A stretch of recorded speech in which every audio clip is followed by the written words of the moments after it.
This match was recommended to me to have a watch and a report on because something quite interesting happens in it that does not happen very often. Apologies if there's any noise in the background. I've got pouring rain in the building in the place that I'm doing it in, but we'll see if it is nice Blood Bowl weather. So we have lizards against can't even remember. Dark Elves, that's it. Lizards against Dark Elves.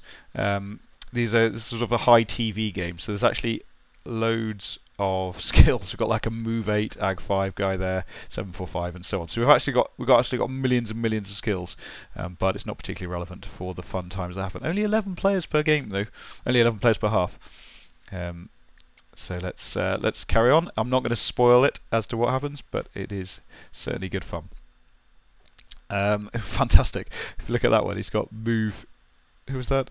Let's just have a look at one of the most colourful players in Fumble, I think. Basically, when you get green, you get a bonus, and when you get red, you lose it.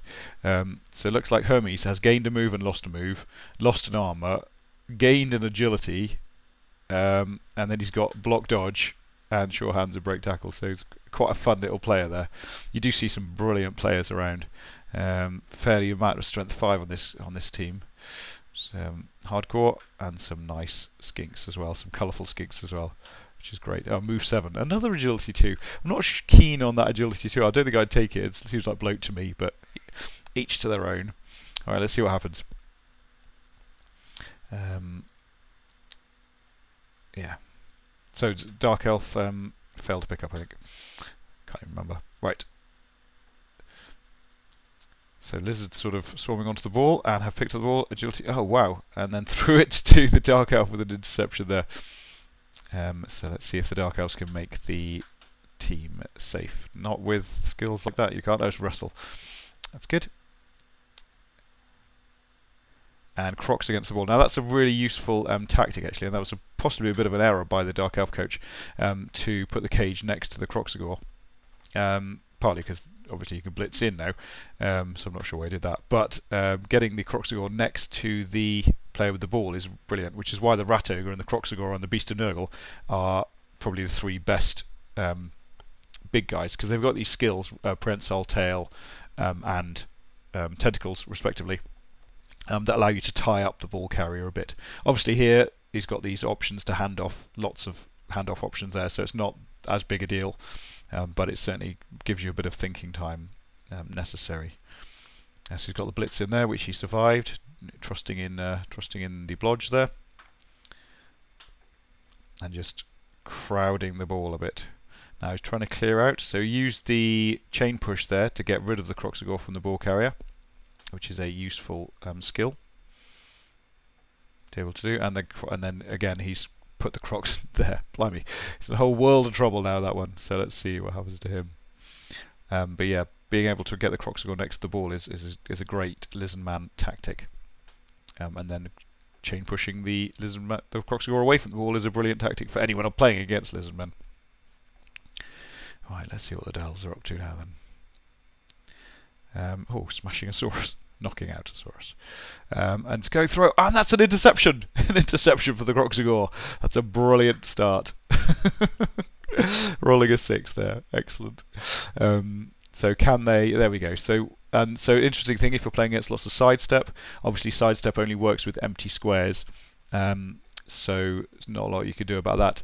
So if you close up all the empty squares, and then you can easily push people off. Now it's actually this Saurus pushing it off, because this square is full, and so what should be able to happen is follow up, and then this one could be pushed off as well for much surfing shenanigans. I chose not to follow up, and then the Kroxigor might well push off the ball, push the player off the pitch in a second. There we go. Very nice too. Now that was the Wizard, so only hit 1, and it hit Demeter, who actually survived it. So that was at the beginning of the Dark Elf turn, just to open up the cage a bit there. Fireball, but missed the Kroxigor, because he's going to struggle to get the ball off the Kroxigor now, because they've got strength 5, and no skills on that one though. So just, but it is obviously reasonably straightforward to stop a Kroxigor from moving, but the Kroxigor is certainly on the ball now. Let's see what he can do with it.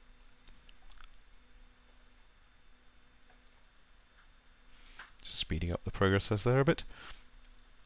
And Kroxigor is on the move, and they're going to make a cage around the Kroxigor. Absolutely fantastic. If a Kroxigor has the ball, of course, it is entirely essential that you have to score with the Kroxigor.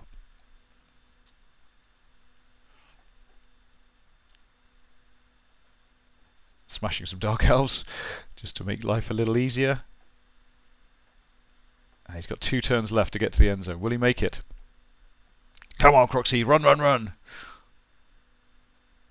Lots of Dark Elves behind the ball rather than in front of it, so only one needing to be removed. Kroxigor moving over there. Was that a go for it?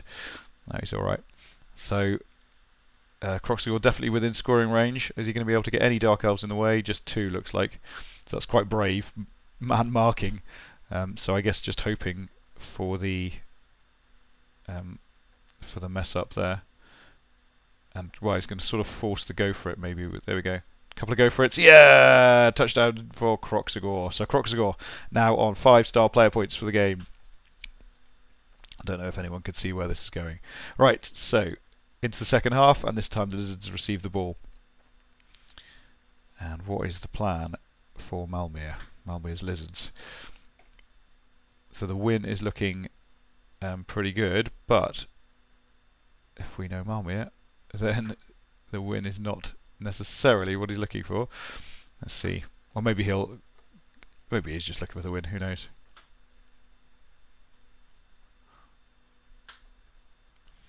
Alright, so just getting in the way there. So more traditional ball carrier this time, an agility 4, move 9 skink.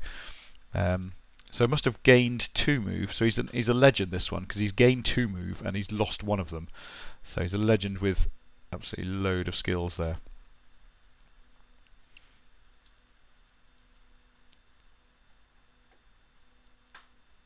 So just making up the cage.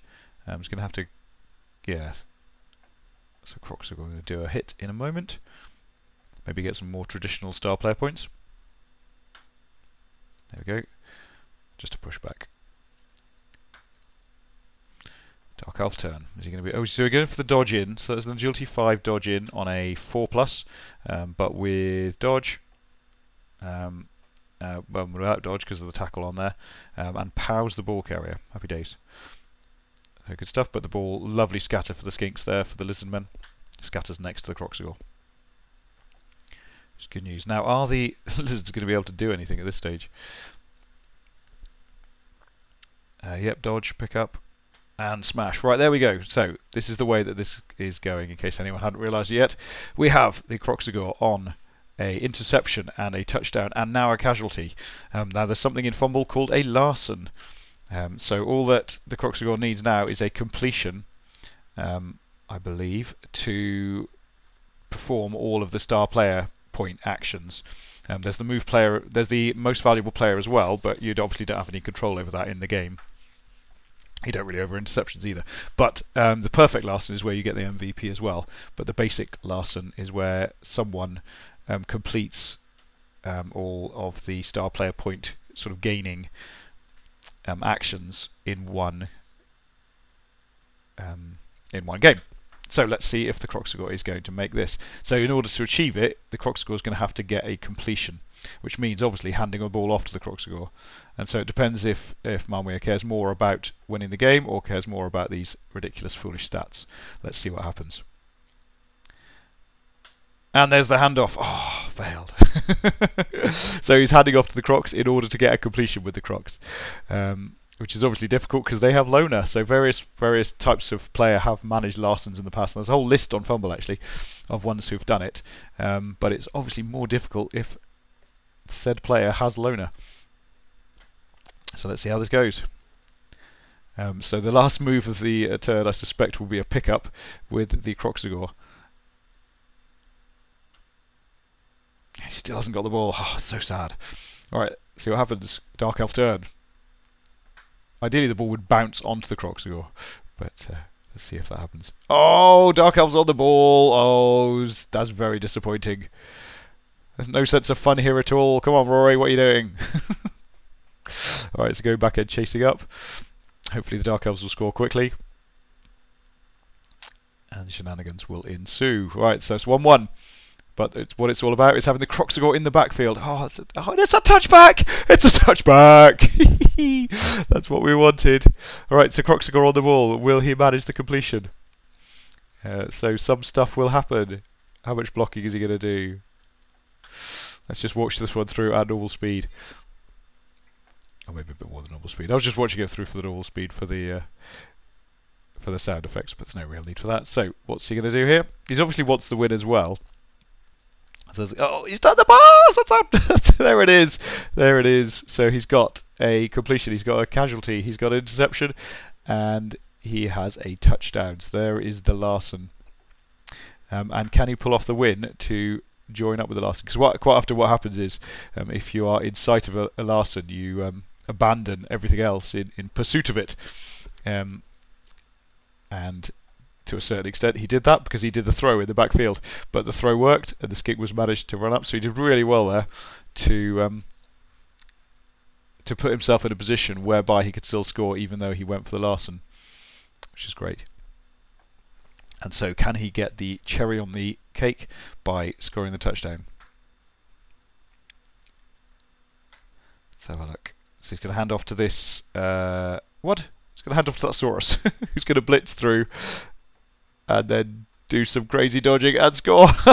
Oh, break tackle. So he only break tackled on one of them because he made the 6 on the first one and then used break tackle on the second. Well, or he must have been spitting feathers somewhat there. Can the Dark Elves pull off the one-turner? So here's a setup for the one-turner where you blitz the skink into that position and then do some pushing in order to... What have we got? We've got a move 8, so he needs 3 pushes.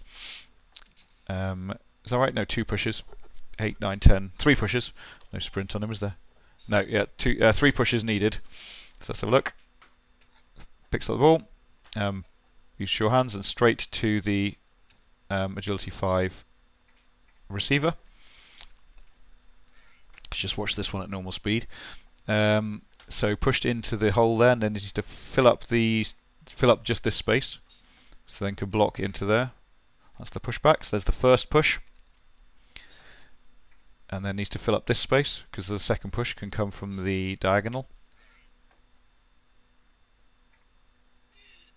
Ah, but he used tackle. Oh, that's really unfortunate actually. So he blocked with someone with tackle and didn't have the option not to use it, but it wouldn't have mattered because he had the option not to use dodge. Oh, right, okay. So disappointing. But you saw there all the pushing and stuff that was required. Don't think anything else happens now. Just a bit of a punch. Good stuff. Right, yeah, no, another game with quite a few little bits in it then, but obviously the point of the game was the Lassen. Well done, Malmö, for getting that one.